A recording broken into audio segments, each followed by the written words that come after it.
Okay, so this is part 3 of this exercise, and this was the first section I added on when I started working with this and decided to continue it.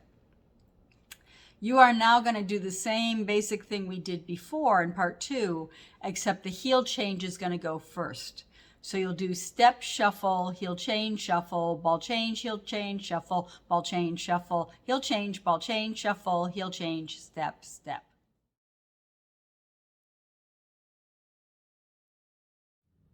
Part 3 of this exercise is going to be the same concept as part 2, except you're going to start with the heel change first instead of the ball change. Starting with the right foot, you're going to do step, shuffle, heel change.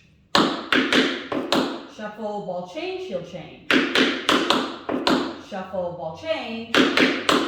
Shuffle, heel change, ball change. Shuffle, heel change. Step, step.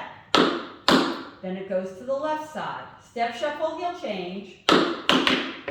Shuffle, ball change, heel change. Shuffle, ball change. Shuffle, heel change, ball change. Shuffle, heel change. Step, step. So putting that all together, we have 5, 6, 7, 8. Step, shuffle, heel change.